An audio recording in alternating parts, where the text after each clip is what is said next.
तो जब डेटा की रिक्वायरमेंट आई कि भाई जब कंप्यूटर्स पे काम होने लगा तो धीरे धीरे डेटा भी इकट्ठा होने लगा। ठीक है, वो डिफरेंट टाइप का डेटा था, या हम कहें कि कुछ कॉन्फिडेंशियल डेटा था, या फिर कुछ मतलब नॉर्मल यूज़ का कुछ डेटा था। तो वो डेटा भी हमारा जो है एक डेटा स्टोरेज बनाया गया, उस डेटा स्टोरेज में वो डेटा इकट्ठा होने लगा।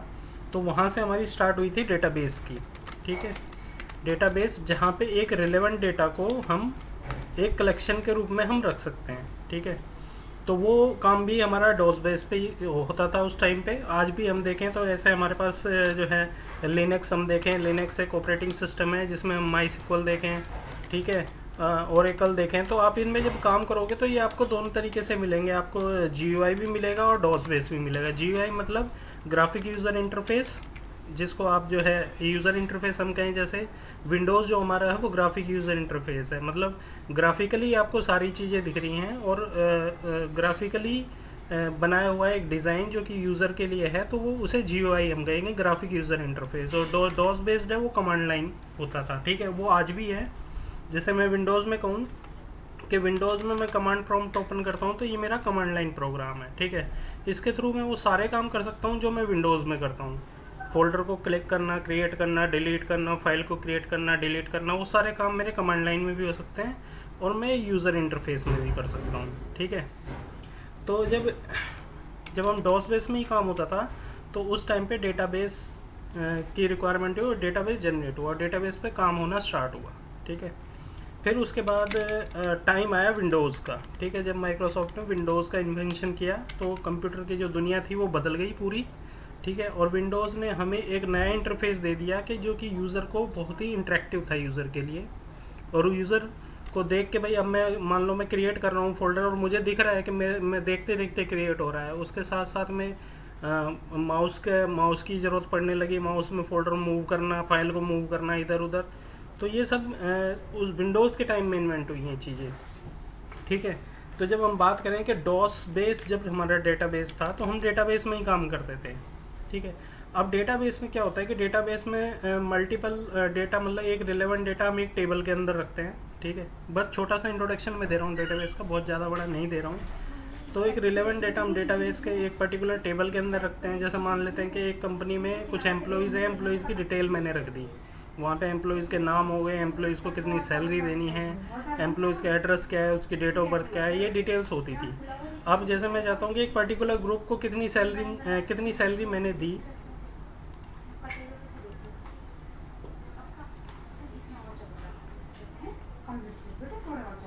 ठीक है, हम बात करें कि नॉर्मल कंपनीज जीयूआई या सीएमडी कौन सा यूज़ करती है। ठीक है, तो ये कंपनी के ऊपर डिपेंड करता है। ठीक है, आप आप बात करें कि जैसे हम विंडोज़ की बात करें। ठीक है, विंडोज़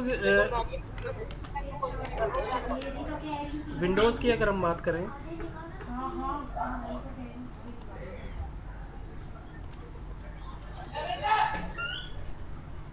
ठीक है, जहाँ पे विंडोज़ यूज़ होता है, आपको पता है कि विंडोज़ जब आप प्रोफेशनली विंडोज़ को यूज़ करोगे तो आपको हर विंडो का लाइसेंस आपको ख़रीदना पड़ेगा। ठीक है, आप जो है जैसे हम घर में चलाते हैं कोई पायरेटेड विंडो या अनएक्टिवेटेड विंडो हम चलाते हैं, आप प्रोफेशनली एनवायरनमेंट में ऐसी विंडोज़ यूज़ नहीं कर सकते। ठीक है, तो उस टाइम पे क्या होगा कि हर विंडोज़ का आपको लाइसेंस लेना पड़ेगा, तो वो एक कॉस्टली हो जाता है। ठीक है, और हम बात करें दूसरा एक ऑपरेटिंग सिस्टम है लिनक्स। ठीक है, लिनक्स की हम बात करें तो ये फ्रीवेयर सिस्टम है। ठीक है, और इसका जो काम है मोस्टली वो कमांड लाइन पे ही है। ठीक है, ये कमांड लाइन पे काम होता है, ये आपका जीयूआई है। ठीक है, अब कंपनी के ऊपर डिपेंड करता है, अगर कंपनी दे सकती है तो इसे खरीद लेती है, और वो रिक्वायरमेंट के ऊपर होता है। जैसे अगर आपके पास प्रोग्राम्स जो बने हुए हैं वो जीयूआई बेस्ड बने हुए हैं, ठीक है, या हम कहें वेब प्रोग्राम बने हुए हैं, या GUI based Windows based program जिन्हें हम कहें विंडो प्रोग्राम अगर बने हुए हैं, तो उनको चलाने के लिए आपको विंडोज़ की ज़रूरत पड़ेगी। ठीक है, पर अगर आपको सिर्फ डेटाबेस पे ही काम करना है और डेटाबेस से ही रिलेटेड काम करना है तो आपको विंडोज़ की ज़रूरत नहीं पड़ेगी, आपको लिनक्स पे काम होगा। तो आप मार्केट में जब जाओगे तो मार्केट में ज़्यादातर वो सॉफ्टवेयर ज़्यादा यूज़ होते हैं जो कि फ्री अवेलेबल होते हैं। ठीक है, ज़्यादातर कंपनियाँ उन्हें यूज़ करती हैं। ठीक है, जो फ्रीवेयर सॉफ्टवेयर होंगे उन्हें यूज़ करके वो क्या करते हैं, अपनी कॉस्ट को कम करते हैं।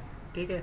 और ये सॉफ्टवेयर कंपनियां जब यूज़ करती हैं जब वो थोड़े से एक नेक्स्ट लेवल पे चली जाती हैं, और उसके बाद में वो चाहती है कि मैं इस जो है मेरे ये एक्सपेंसेस हैं उन्हें तो मैं कर ही सकती हूँ, और उसके अलावा भी मुझे नए सॉफ्टवेयर चाहिए, तो वो कुछ पेड प्रोग्राम्स वो यूज़ करते हैं, ठीक है। तो वो कंपनी टू कंपनी डिपेंड करता है। पर जैसे मैं कहूँ कि एसक्यूएल हमारा पेड है, ठीक है, ये हमारा पेड वर्जन है, पर माई एसक्यूएल हमारा फ्री है, ठीक है। तो ज़्यादातर देखोगे आप तो माई एसक्यूएल बहुत जगह चल रहा होगा इंस्टेड ऑफ एसक्यूएल, ठीक है। तो इसमें बहुत सारी चीज़ें होती हैं, बैकअप का होता है, या मतलब जो फ्री और पेड जो होती हैं उनमें डिफरेंसेस होते हैं, कुछ डिफरेंसेस होते हैं, ठीक है। बट मैक्सिमम काम जिसे हम कहेंगे मैक्सिमम काम फ्री में भी हो जाता है वो सारा, ठीक है। तो इसलिए कंपनियां ज़्यादातर, अब एसक्यूएल की बात करें, जहाँ पे एसक्यूएल यूज़ होता होगा वहाँ पे पेड वर्जन होंगे, जहाँ पे माई एसक्यूएल यूज़ होता होगा वहाँ फ्री वर्जन होंगे, ठीक है। और अगर उन्होंने विंडोज़ के लिए पैसा दिया हुआ है, यानी विंडोज़ का लाइसेंस लिया हुआ है, तो माई एसक्यूएल का वो GUI और डॉस दोनों यूज़ कर सकते हैं। अगर लिनक्स पे काम कर रहे हो तो माई एसक्यूएल का डॉस पे ही वो काम कर रहे होंगे, ठीक है। तो ये डिपेंड करता है कि कौन सा मार्केट में ज़्यादा चल रहा है। बाकी हम कहें कि सीखने दोनों चाहिए, दोनों की तरफ अप्रोच होनी चाहिए, ठीक है। पता सबको होना चाहिए, क्योंकि ज़रूरत पड़ती है इसकी, अगर आप इस लाइन में जा रहे हो तो ज़रूरत पड़ जाती है उसकी। पर अगर हम एक्सेल की बात करें तो एक्सेल तो बिना विंडोज़ के हो ही नहीं सकता, ठीक है। तो आप विंडोज़ पे ही काम करोगे। अभी आप जब एक्सेल पे काम करोगे तो आपको जो है आपको डॉस बेस सीखने की ज़रूरत नहीं है, ठीक है। तो हम थे जब डेटाबेस में हम बात कर रहे थे कि जैसे एक एम्प्लॉय की, एक कंपनी ने एम्प्लॉय की डिटेल रखी हुई है, ठीक है। और एम्प्लॉय में जैसे किसी ने मैनेजमेंट में से किसी ने पूछ लिया कि भाई इस महीने मैंने जो एनालिस्ट है मेरी कंपनी में, जो 20 एनालिस्ट हैं उनको मैंने कितनी सैलरी प्रोवाइड की है, ठीक है।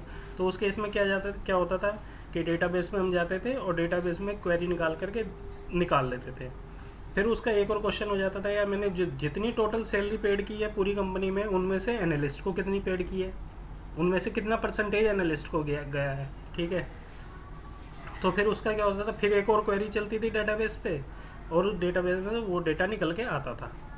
तो जब विंडोज़ पे हम आ गए तो विंडोज़ माइक्रोसॉफ्ट ने क्या किया कि उस डेटाबेस को एक टेम्परेरी डेटाबेस के ऊपर बना के दे दिया हमें एक्सेल के रूप में, ठीक है। तो एक्सेल की हम बात करें तो एक्सेल एक हमारा टेम्परेरी डेटाबेस टाइप का प्रोग्राम है, ठीक है। आप में से किसी ने अगर डेटाबेस को देखा होगा तो डेटाबेस का स्ट्रक्चर किस में होता है, कॉलम्स एंड रोज में, ठीक है। और यही चीज़ हमें एक्सेल में मिलती है। एक्सेल का जो पूरा फॉर्मेट है, जो पूरा टेम्पलेट है, वो इसी चीज़ के ऊपर है कि आपका डेटा आप जो स्टोर करोगे वो कॉलम्स में और रोज़ में स्टोर करोगे, ठीक है। तो यहाँ से अब एक नई चीज़ की शुरुआत हो गई एक्सेल की, जिसे हम कहें तो एक्सेल की शुरुआत हो गई। और उसमें जो डेटाबेस में हम जो काम करते थे, जो क्वेरीज़ के थ्रू काम करते थे, पूरा डेटाबेस को हिट करते थे, यानी कोई इन्फॉर्मेशन निकालनी तो पूरे डेटाबेस को हिट करना पड़ेगा, ठीक है, या उस टेबल को हिट करना पड़ेगा। तो वो सब काम ना करके हम एक उस टेबल का डेटा निकाल करके और उस पर अपनी कैलकुलेशन हम एक्सेल में इजीली करने लगे, ठीक है। तो जब एक्सेल स्टार्टिंग में आया तो कुछ लिमिटेड ही ऑप्शंस थे, पर आज की डेट में एक्सेल के अंदर इतने ऑप्शन हो चुके हैं कि एक्सेल अपने आप में ही एक बहुत बड़ा प्रोग्राम है, ठीक है। तो हम अब वापस एक्सेल पे ही आ जाते हैं। तो अभी हमने बात की जस्ट किस तरीके से ये सब स्टार्ट हुआ, ठीक है। तो एक्सेल में जब आज हम पढ़ेंगे वो हम एडवांस लेवल का ही पढ़ेंगे। एडवांस का मतलब हम जो है बेसिक चीज़ें, जैसे मैं आपको बताऊं कि ये सेल है, ये कॉलम है, ये रो है, ये चीज़ें हम नहीं पढ़ेंगे, ठीक है। ये चीज़ें अगर आपने पढ़ ली हैं तो अच्छा है, वो तो आप कंटिन्यू रखिए। और जिन्होंने नहीं पढ़ी हैं, जिनको इनके बारे में नहीं पता है, वो हमारे साथ कंटिन्यू रखें, बट जो है इन चीज़ों को अलग से थोड़ा सा टाइम दे के वो पढ़ ले कि भाई किस तरीके से एक्सेल में डेटा स्ट्रक्चर चलता है या किस तरीके से हम डेटा स्टोर करते हैं एक्सेल में, ठीक है। तो बेसिकली ये एक एक्सेल वर्कबुक है और इसमें 3 शीट्स हमारे पास हैं। तो नॉर्मली हम जो डेटा लिखते हैं वो सेल के अंदर लिखते हैं, ठीक है। जैसे हम डेटाबेस का स्ट्रक्चर बनाएं कि नेम एंड सैलरी, ठीक है, डेजिग्नेशन, ठीक है, तो ये हमारा एक डेटाबेस टाइप का हो गया। ये अभी एक छोटा सा डेटाबेस हो गया। ये ABC यूज़र है, उसको 10,000 सैलरी है और वो एनालिस्ट है, ठीक है। तो ये इस तरीके से हम ये XYZ है, 15,000 सैलरी है, ठीक है, और इसे हम कहें कि ये मैनेजमेंट से है, ठीक है। तो ये इस तरीके से ये नॉर्मल डेटा का स्ट्रक्चर है एक्सेल के अंदर। इसी तरीके से आपका डेटा चलेगा, ठीक है। अब हम बात करते हैं कि जो कोर्स हम करने वाले हैं, जो पढ़ने वाले हैं, उसकी ज़रूरत कहाँ कहाँ पड़ेगी, ठीक है। यानी आपको अगर जॉब ढूंढने जाना है तो कहाँ, कौन से एरिया में आपको जॉब मिलेगी, ठीक है, और किस टाइप की आपकी जॉब होगी। हम एक कंपनी का स्ट्रक्चर देखते हैं। तो किसी भी कंपनी में, नॉर्मल किसी भी कंपनी में, ठीक है, 3 टाइप का एक स्लैब होता है, ठीक है। 3 टाइप का आपको स्लैब मिलेगा। वो स्लैब किस टाइप का होता है? फर्स्ट स्लैब होगा आपका इंफॉर्मेशन कलेक्टर कहें या प्रोवाइडर कहें, ठीक है। सेकंड स्लैब होगा कि इंफॉर्मेशन एनालिस्ट होगा, ठीक है। और तीसरा जो स्लैब होगा वो डिसीजन मेकर होगा, ठीक है, या फिर हम कहें मैनेजमेंट, ठीक है। ये 3 स्लैब आपको किसी भी कंपनी के अंदर मिलेंगे, ठीक है। या ये हो सकता है कि ये दोनों स्लैब एक ही लोग काम कर रहे होंगे, ये डिफरेंट पार्ट होगा। या कई बार ऐसा भी होता है कि ये तीनों एक ही बंदा इस चीज़ पे काम कर रहा होता है। तो कंपनी की स्ट्रेंथ के ऊपर डिपेंड करता है, ठीक है। तो हम फर्स्ट पार्ट की तरफ देखते हैं। तो फर्स्ट पार्ट क्या होता है कि इंफॉर्मेशन कलेक्टर और प्रोवाइडर, मतलब जहाँ से हमें इंफॉर्मेशन मिलेगी, ठीक है, और इंफॉर्मेशन जहाँ से मिलेगी या हम कलेक्ट कर रहे होंगे, जैसे हम वेब से कलेक्ट कर रहे हैं, ठीक है, या फिर किसी डेटाबेस से एक्सेस कर रहे हैं, या फिर कोई थर्ड पार्टी हमें इंफॉर्मेशन दे रही है, ठीक है। तो ये हो गया इंफॉर्मेशन कलेक्टर। फिर एनालिस्ट।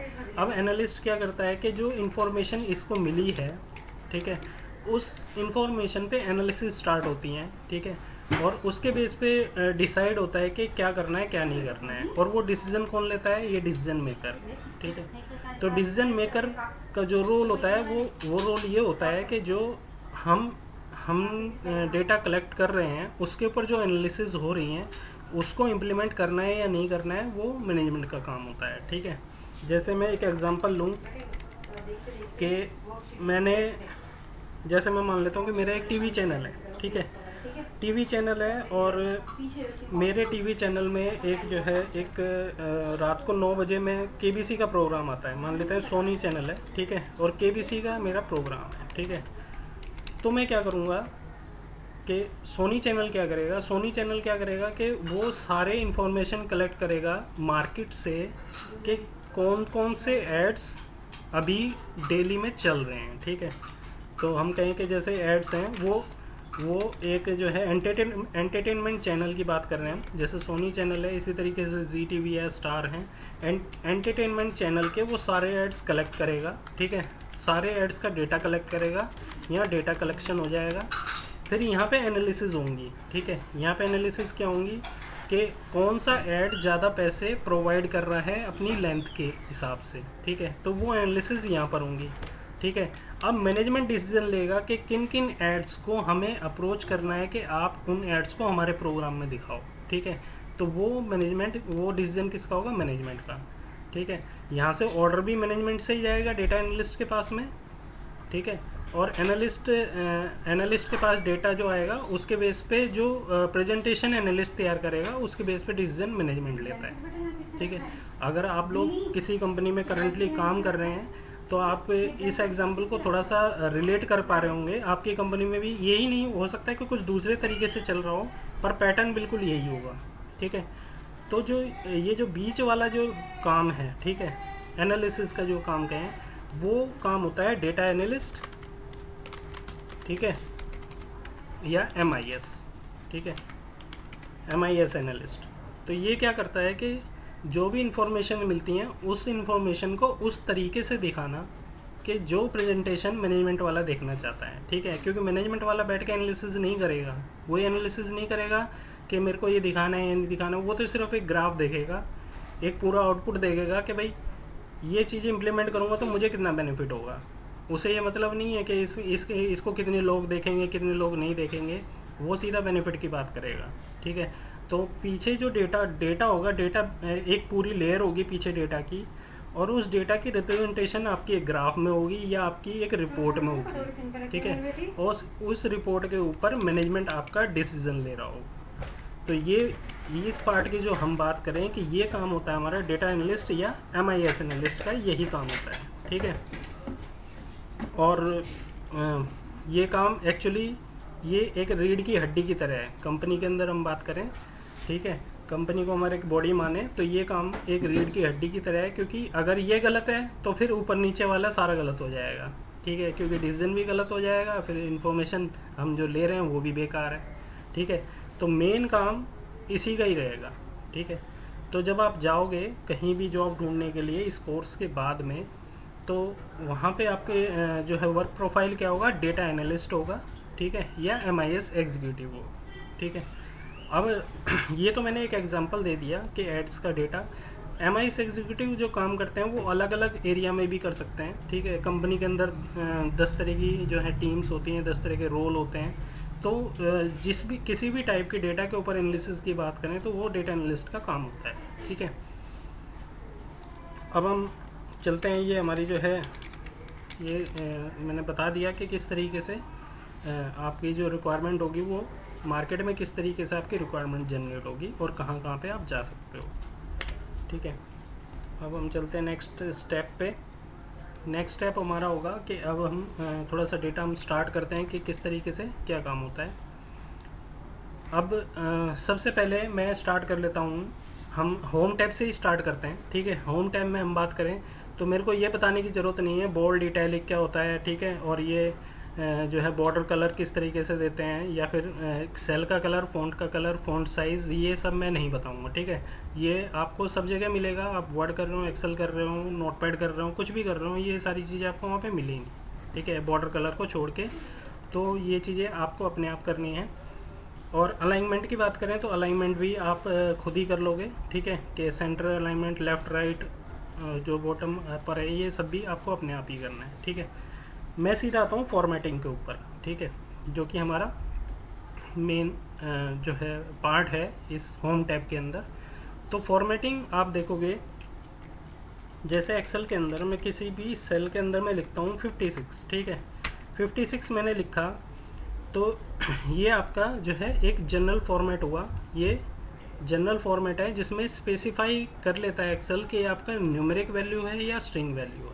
ठीक है, अब जैसे मैं लिखता हूँ यहाँ पे 1/1/2020। ठीक है, और मैं इसको करता हूँ तो देखो उसने ऑटोमेटिकली क्या आइडेंटिफाई कर लिया, डेट। ठीक है, यहाँ पे मैं लिखता हूँ 56। ठीक है, उसने कर लिया जनरल और ये डेट हो गया। यानी वो फॉर्मेट आइडेंटिफाई कर लेता है अपने आप ही कि किस टाइप का मेरा डेटा अवेलेबल है मेरे सेल के अंदर। जैसे मैं कहूँ यहाँ पे कि 10/20/00। ठीक है, तो ये मेरा टाइम हो गया। ठीक है, और ये मेरा टाइम का फॉर्मेट हो गया। ठीक है, इस तरीके से डेटा कई जगह अपने आप ही आइडेंटिफाई होता है और कई जगह आइडेंटिफाई नहीं हो पाता है। कुछ जगह आइडेंटिफाई नहीं हो पाता, वो एग्जांपल हम देख लेते हैं कैसे क्या क्या हम एक जो है वैल्यू जो हम दे रहे हैं एक्सेल में, एक सेल के अंदर या एक रो के अंदर या पर्टिकुलर कॉलम के अंदर, उसकी फॉर्मेटिंग किस तरीके से होती है। ठीक है, अब मैं कुछ एक रैंडम नंबर में डाल देता हूँ। यहाँ पे मैं एक नेम दे देता हूँ, जैसे मैं अमाउंट लिख देता हूँ। ठीक है, अमाउंट। ठीक है, और एक मैं सिंपल फार्मूला में लिख देता हूँ। Simple formula is equal to से हमारे फॉर्मूले स्टार्ट होते हैं। ठीक है, इज इक्वल टू से मैं एक सिंपल फार्मूला रैंडम बिटवीन का फार्मूला मैं लगा देता हूँ और वैल्यू ले लेता हूँ 50 से 99 तक की, और ये मैंने एक सिंपल डेटा मैंने बना दिया। ठीक है, पे स्पेशल और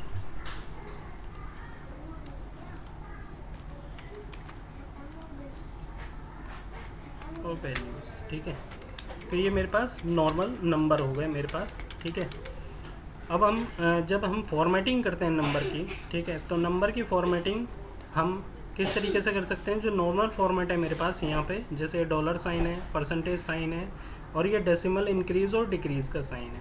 ठीक है, एक और हम अमाउंट का कॉलम एक और ले लेते हैं। ठीक है, और यहाँ पे हम दे देते हैं is equal to random between, ठीक है, और 50.99 टू 99.99 तक।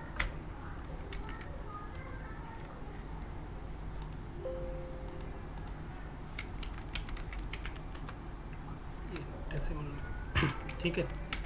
तो ये कुछ रैंडम नंबर मैंने ले लिए,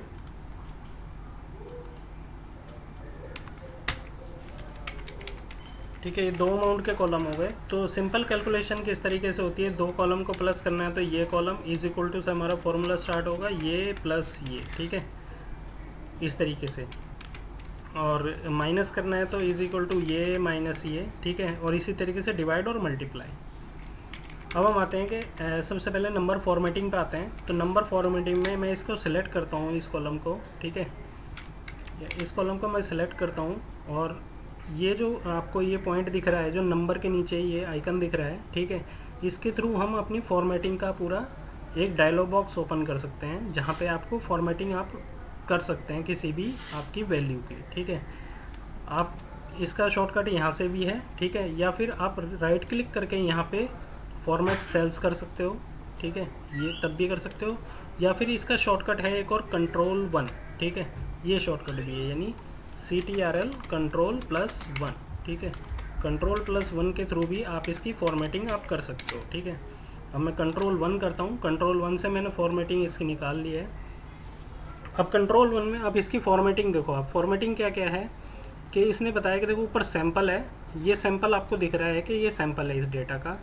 उसने बताया डेसिमल 2 प्लेसेस, ठीक है, तो आप इसको इंक्रीज़ भी कर सकते हो, डिक्रीज़ भी कर सकते हो, ठीक है। आप चाहते हो कि डेसिमल नहीं चाहिए, ठीक है, तो मैंने डेसिमल हटा दिए, ठीक है। अब ऊपर देखो सैम्पल दिख रहा है आपको, सैम्पल 68.00 से 68 हो गया, ठीक है। जैसे मैंने डेसिमल हटाए और डेसिमल में बढ़ा देता हूँ तो उतना ही डेसिमल बढ़ जाएगा, ठीक है।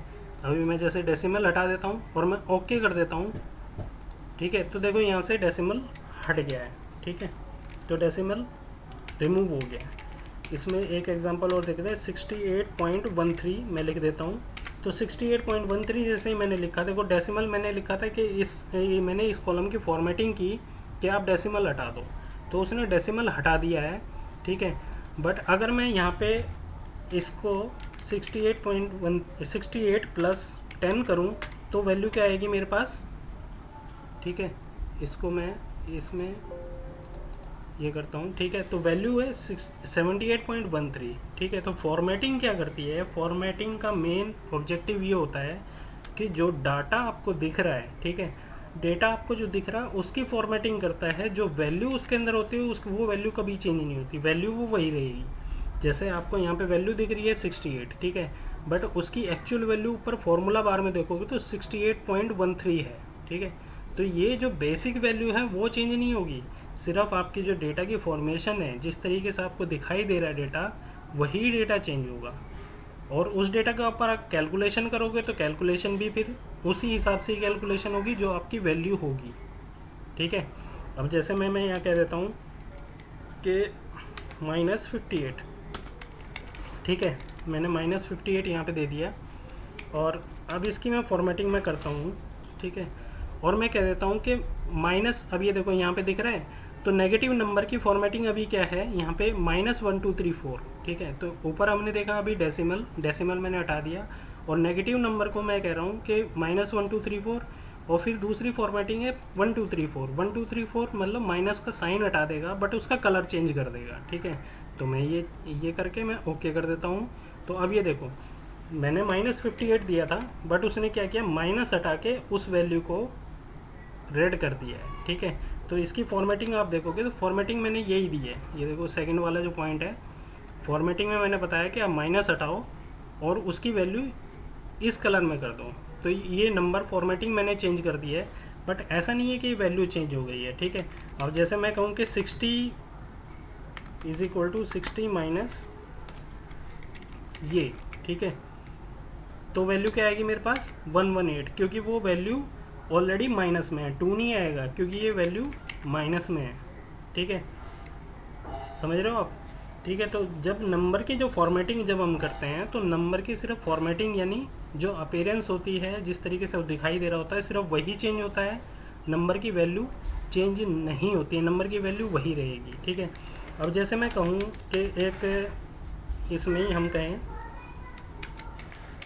एक फॉर्मेटिंग और है, ठीक है, माइनस के लिए यानी नेगेटिव नंबर्स के लिए, कि आप नेगेटिव नंबर को ब्रैकेट में दे सकते हो। ठीक है। तो मैं इसको क्लिक करके अगर मैं ओके करता हूँ तो देखो अब मेरा जो नेगेटिव नंबर है वो ब्रैकेट में आ गया है। ठीक है। अब अगर आप नॉर्मल नंबर को लो ब्रैकेट में, मैं नॉर्मल नंबर लेता हूँ, ब्रैकेट में मैंने लिखा 100। ठीक है, ये मैंने ब्रैकेट में लिख दिया है। ठीक है, ये फॉर्मेटिंग वही आ रही है 100। इसको फॉर्मेटिंग हम चेंज कर देते हैं।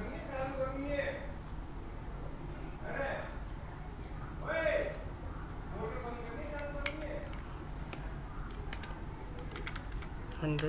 ठीक है। तो ये मैंने ब्रैकेट में मैंने 100 लिख दिया है। ठीक है। और मैं 100 एक और ले लेता हूँ। अब मैं इन दोनों को प्लस करता हूँ। ठीक है, इस 100 को और इस 100 को प्लस करो। ठीक है। तो क्या ये 100 प्लस होगा? नहीं, यहाँ पे एरर आ जाएगी। क्योंकि एरर क्यों आएगी? क्योंकि ये जो वैल्यू है ये मेरी टेक्स्ट वैल्यू है और ये मेरी नंबर वैल्यू है। ठीक है। वो ब्रैकेट के अंदर की वैल्यू को ऐसे आइडेंटिफाई नहीं करता है प्रोग्राम। ठीक है, एक्सेल इस तरीके से आइडेंटिफाई नहीं करेगा। अगर इस तरीके से ब्रैकेट में वैल्यू होगी तो उस वैल्यू को वो टेक्स्ट ही मानेगा और ये नंबर वैल्यू होगी। और यहाँ पे हम बात करें तो यहाँ पे मैंने क्या किया है, जस्ट उस नंबर की मैंने फॉर्मेटिंग की है, नंबर मेरा वही का वही है। ठीक है। तो फॉर्मेटिंग में ये डिफरेंस होता है। इसी तरीके से मैं एक नंबर लेता हूँ 10,000। ठीक है। हेलो हेलो, कोई डाउट है किसी का? नहीं सर, अभी नहीं। ठीक है, ये 10,000 है। 10,000 में मैं कहता हूँ कि एसी में ही मैं फॉर्मेटिंग करता हूँ। फॉर्मेटिंग में कंट्रोल 1 से हम जाते हैं, नंबर फॉर्मेटिंग पे जाते हैं और use thousand separator. Use thousand separator का क्या होता है कि जब आप अकाउंट्स लेवल में भी आप देखते हो कि या फिर काफ़ी जगह पे आपको मिलता है कि 3 डिजिट के बाद में एक 1000 सेपरेटर एक कॉमा लग जाता है। ठीक है। तो ये नॉर्मली हम 1000 सेपरेटर को हम इस तरीके से हम यूज़ कर सकते हैं। इस फॉर्मेट को यूज़ करके मैं ओके करूँगा तो जस्ट देखो इस तरीके से आपका 1000 सेपरेटर यानी कॉमा से उसने वैल्यू सेपरेट कर देगा वो। ठीक है। तो ये आपके शॉर्टकट्स हैं, यहाँ से आप जीरो हटा भी सकते हो। ठीक है। और इंक्रीज़ भी कर सकते हो डेसिमल के बाद वाले। ठीक है। तो मैं डेसिमल के बाद वाली वैल्यू में हटा देता हूँ। तो ये 1000 सेपरेटर इस तरीके से इंक्लूड हो गया है। ठीक है। इसी में हम आगे चलते हैं। अब जैसे ये वैल्यू है, ठीक है, ये एक नंबर वैल्यू है और नंबर वैल्यू में मैं कहता हूँ कि इसमें जो है इसको डॉलर साइन के साथ आप लिखो। ठीक है, $70। ठीक है। तो $70 आप नॉर्मल इस तरीके से लगाओगे तो आपको 1 बाय 1 सब पे लगाना पड़ेगा। ठीक है। यानी आपको किसी वैल्यू को आपको डॉलर में चेंज करना है तो आपको ऐसे चेंज करना पड़ेगा। पर अगर आप वैसे चेंज करना चाहते हो तो किस तरीके से होगा? नंबर फॉर्मेटिंग के थ्रू आप कॉलम को सिलेक्ट करोगे। ठीक है, फॉर्मेट में आओगे और करेंसी में पाओगे। ठीक है, नंबर का हमारा कंप्लीट हो गया है। नंबर में मैंने तीनों ऑप्शन आपको बता दिए हैं, डेसिमल, यूज थाउजेंड सेपरेटर और नेगेटिव वैल्यू। इसी तरीके से जब आप करेंसी में आओगे तो करेंसी में आप दे सकते हो कि कौन सा सिंबल आपको करेंसी के लिए ऐड करना है। ठीक है। तो जैसे ही मैं ये डॉलर साइन को और डेसिमल में कर देता हूँ 0, मुझे डेसिमल नहीं चाहिए, नेगेटिव नंबर के लिए मैं रेड कर देता हूँ। ठीक है। और डॉलर साइन को डाल के मैं ओके कर देता हूँ। तो इस तरीके से देखो ये डॉलर साइन डेटा के साथ में आ गया है पूरा। तो ये फॉर्मेटिंग हो गई डॉलर साइन के साथ में। ठीक है। इसके साथ साथ ऐसा नहीं है कि आप डॉलर के साथ साथ में आपको और भी सिंबल यहाँ पे मिलेंगे। वो उसके अकॉर्डिंग है जैसी फॉर्मेटिंग आप चाहते हो नंबर की। ठीक है। तो अमाउंट में मैं चाहता हूँ डॉलर लगाना, या मैं कहूँ कि इसमें रुपीज़ का सिंबल भी होगा, देख लेते हैं, में भी होना चाहिए।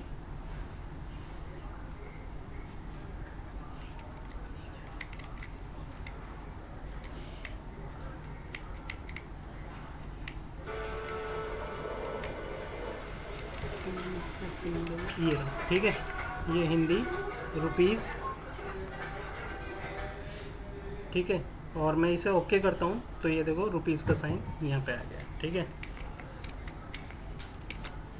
ठीक है, तो आप अपने एक्सेल में देख लेना आपके एक्सेल में ये रुपीज़ का सिंबल है या नहीं है। ठीक है, बट ये ऐसा है कि ये जो सिंबल है रुपीज़ का सिंबल, वो डिपेंड करता है आपके विंडोज़ के वर्जन पे। ठीक है, आपका विंडोज़ का वर्जन अगर लेटेस्ट वर्जन है तो आपको ये सिंबल मिलेगा वहाँ पे, यानी विंडो 8 10 आप यूज़ कर रहे हैं तो वो सिंबल आपको मिल जाएगा एक्सेल में।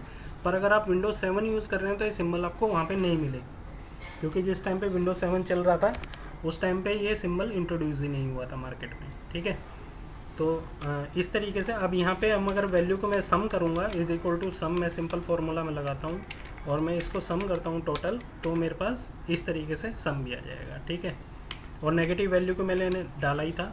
अब मैं कहता हूँ कि जैसे मैं एक ज़ीरो ले लेता हूँ एक कॉलम में। ठीक है, और मेरे कुछ कॉलम मेरे ज़ीरो हैं। ठीक है, अब इसकी फॉर्मेटिंग मुझे करनी है कि जो मेरी एक रिपोर्ट आए, जो जीरो वैल्यूज़ हैं वो मेरी थोड़ी सी अलग से दिखें। ठीक है, तो मैं इस कॉलम को मैं सिलेक्ट करूँगा और अपनी फॉर्मेटिंग के ऊपर आऊँगा। ठीक है, और फॉर्मेटिंग में अब मेरा जो नेक्स्ट ऑप्शन होगा अकाउंटिंग का। ठीक है, तो अकाउंटिंग में मैं जा कर के मैं ज़ीरो के लिए सिंबल यहाँ पे दूंगा। अकाउंटिंग में हम जो ज़ीरो वैल्यू होती हैं उनके लिए स्पेशल हम सिंबल दे सकते हैं। तो जैसे मैंने नन दे दिया यहाँ पे और मैं कह देता हूँ ओके, तो आपकी जो जीरो वैल्यूज़ हैं वो देखो आपकी इसमें कन्वर्ट हो जाएंगी। ठीक है, और आप कह रहे हो कि भाई मेरे को डॉलर के साथ में ये देना है। ठीक है, तो यहाँ पे जाओ आप फिर से अकाउंटिंग में और ये डॉलर साइन है और ओके का आप करो। ठीक है, तो आप ये देखोगे तो डॉलर साइन के साथ में आपकी जो जीरो वैल्यूज़ हैं वो आपकी हट जाएंगी। तो इससे क्या होता है कि इससे जो आपकी रिपोर्ट होगी तो ज़ीरो वैल्यू अलग से आइडेंटिफाई हो जाएंगी आपकी। ठीक है, अगर आप देखो फॉर्मूला बार में अभी भी आप देखोगे तो ऊपर वैल्यू ज़ीरो ही है, बस मैं फॉर्मेटिंग चेंज कर रहा हूँ। ठीक है, तो फॉर्मेटिंग के ऊपर आप ध्यान देना, ये फॉर्मेटिंग चेंज हो रही है, वैल्यू चेंज नहीं हो रही है। वैल्यू वही की वही है जो वैल्यू थी। ठीक है, उसकी सिर्फ हम फॉर्मेटिंग ही हम चेंज कर रहे हैं। ठीक है, अब हम नेक्स्ट पे आते हैं। फिर से हम ये वैल्यू हम सिलेक्ट कर लेते हैं और फॉर्मेटिंग में आते हैं। हम नेक्स्ट फॉर्मेटिंग देख लेते हैं क्या है। नेक्स्ट फॉर्मेटिंग है हमारी डेट। ठीक है, अब डेट को मैं देखता हूँ। डेट मैंने ले ली, जैसे मैं आज की डेट ही ले लेता हूँ। ठीक है, ये हमारी डेट है। अब इस डेट की हम फॉर्मेटिंग करते हैं, तो फॉर्मेटिंग में हम आते हैं और डेट को सिलेक्ट करते हैं। तो देखो ये डिफ़ॉल्ट फॉर्मेटिंग ये दी हुई है। ठीक है, इन टाइप की फॉर्मेटिंग हम डेट की कर सकते हैं। जो देखो हमने डेट डाली हुई है वो डेट ऊपर दिख रही है, यानी इस सेल पे हम फॉर्मेटिंग कर रहे हैं तो वो डेट यहाँ पे दिख रही है कि कैसा आपको दिखेगा ये डेट। तो ये इस तरीके से दिखेगी। इस फॉर्मेट में जाओगे तो इस तरीके से दिखेगी, यानी संडे 19 जुलाई। तो आप डिफरेंट फॉर्मेट, आप जो चाहो फॉर्मेट आप ले सकते हो। ठीक है, डेट एंड टाइम का ये फॉर्मेट होगा। ठीक है, और डेट एंड टाइम के फॉर्मेट की मैं बात करूं तो मैंने ये सिलेक्ट कर लिया। ठीक है, तो ये 12 बजे इसलिए आया है क्योंकि मैंने डेट के साथ टाइम नहीं दिया था। ठीक है, अब अगर हम बात करें कि जैसे ये डेट है और डेट को मैं पेज स्पेशल करके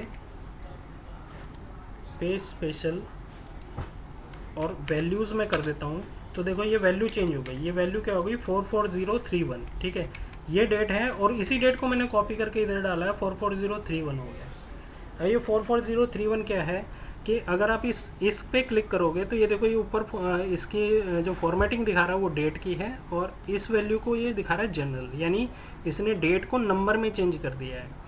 अब जब डेट नंबर में चेंज होती है तो उसके पीछे लॉजिक क्या होता है। लॉजिक ये है कि जब एक्सेल अपनी मेमोरी में डेट काउंट करता है, ठीक है, तो उसकी मेमोरी में जो डेट स्टार्ट होती है वो 1 जनवरी 1900 से स्टार्ट होती है, यानी ये पहली डेट है मेरी। ठीक है, यानी इस डेट को अगर मैं नंबर में चेंज करूँगा यहाँ पे स्पेशल वैल्यूज़, ठीक है, तो देखो 1 दिखा रहा है। ठीक है, यानी इस डेट से मानेगा वो पहली डेट मेरी ये है उसकी मेमोरी में। ठीक है, यानी 1/1/1900 से अगर मैं आज का दिन कैलकुलेट करूं तो 1/1/1900 से ये उतनेवां दिन है, ये 44031। ठीक है, यहाँ पे मैं कहूँ कि जो है MMDDYY का फॉर्मेट है। ठीक है, ये 2 कर देता हूँ मैं और इसको मैं चेंज करके फिर यहाँ पे पेज स्पेशल करता हूँ और मैं वैल्यूज़ में कर देता हूँ, तो ये देखो 2 हो गया।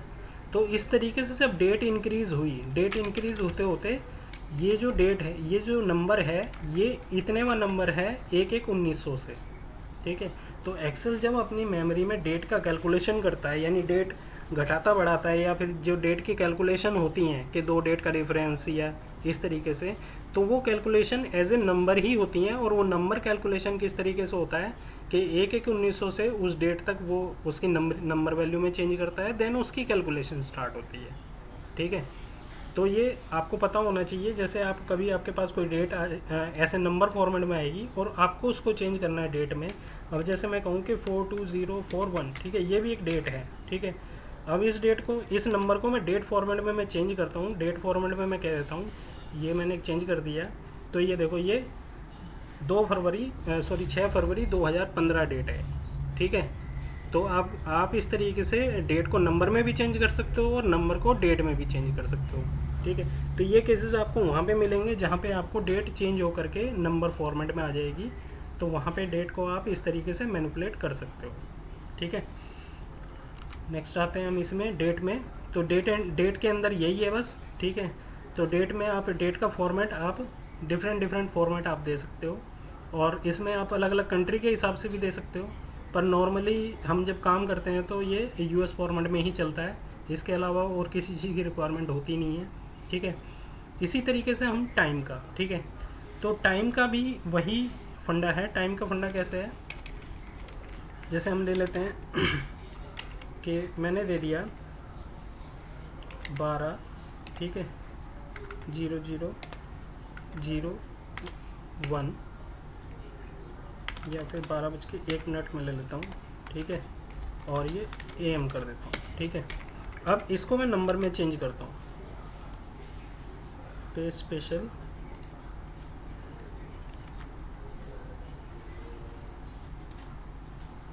Special values. ठीक है, तो ये वैल्यू मेरे पास आ गई। ठीक है, तो ये वैल्यू किस तरीके से आई है कि जब मैं नंबर में वैल्यू को चेंज कर रहा हूँ, ठीक है, तो minute, hours, minute and then second. तो आवर्स कितने होते हैं, 24 आवर्स होते हैं, और एक जो मिनट, एक आवर में कितने मिनट होते हैं, 60, और एक मिनट में सेकंड कितने होते हैं, 60। ठीक है, यानी अब जब मैं मिनट की मैं कैलकुलेशन करूँगा कि एक आवर में मिनट, जो हम कहें कि 24 घंटे में से एक मिनट कितने उसका पार्ट कितना होगा, तो हम कहेंगे 24 × 60। ठीक है, तो ये 1440 है। ठीक है, अब एक मिनट कितना होगा, एक मिनट की कैलकुलेशन डिवाइडेड बाय 1440, तो ये कैलकुलेशन आपकी निकलेगी। देखो